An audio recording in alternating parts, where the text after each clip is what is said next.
আমার মেয়ের honest review একটা শুনেন, তাহলে বুঝতে পারবেন আজকের কাবাবটা কতটা মজার। তুমি যে কি কাবাবটা বানাইছো আম্মু, মানে এত মজা।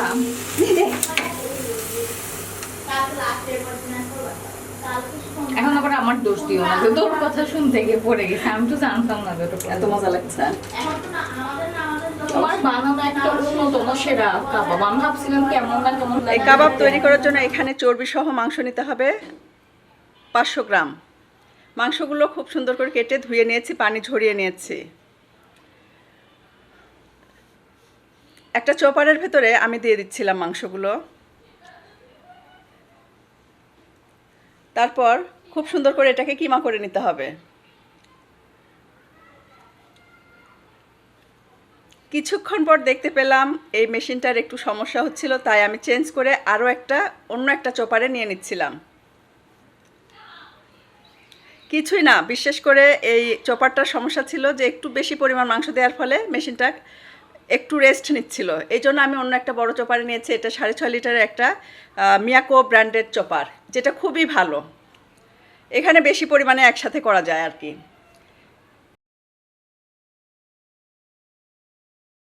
দিচ্ছি পেঁয়াজ, একটা টমেটো বিচি ফেলে দিয়েছি, সেটা দিলাম। কাঁচা পাকা মরিচ, স্বাদ মতো লবণ, হলুদ গুঁড়া, শুকনা মরিচের গুঁড়া, ধনে গুঁড়া, জিরা গুঁড়া, গরম মশলার গুঁড়া, গোলমরিচের গুঁড়া, আদা রসুন বাটা, কিছু বাটার পরিবর্তে ঘি ব্যবহার করতে পারেন।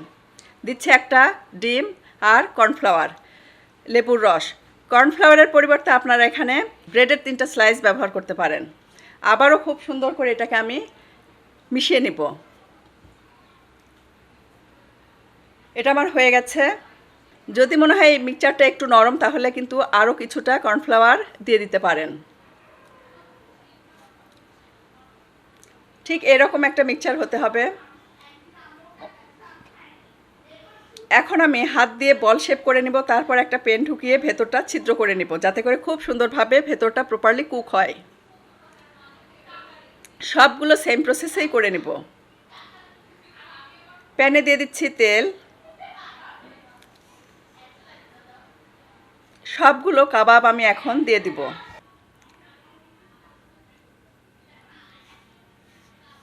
আপনারা কিন্তু টমেটোর পরিবর্তে ক্যাপসিকামও ব্যবহার করতে পারেন, তবে আমার কাছে ক্যাপসিকাম না থাকলে টমেটো দিয়েও কিন্তু একদম বেস্ট রেজাল্টই পাবেন। বরং ক্যাপসিকামের চেয়ে আরও বেশি বেস্ট রেজাল্ট পাবেন। সেক্ষেত্রে কিন্তু ক্যাপসিকাম সবুজ কিংবা হলুদ কিংবা লাল যেটা আছে সবগুলো মিক্সচারেও ব্যবহার করতে পারেন, কিংবা একটা যে কোনো ক্যাপসিকামও ব্যবহার করতে পারেন। উল্টে পাল্টে খুব সুন্দর করে এই গোলা কাবাবগুলো আমি রেডি করে নিয়েছি। তারপর দিয়ে দিচ্ছি রিং করে রাখা পেঁয়াজ। জাস্ট উল্টে পাল্টে সব কিছু মিশিয়ে নেব, তাহলে কিন্তু আমার হয়ে যাবে। দিয়ে দিচ্ছি বিট লবণ। স্বাদ বাড়ানোর জন্য অবশ্যই বিট লবণটা দিয়ে দিবেন।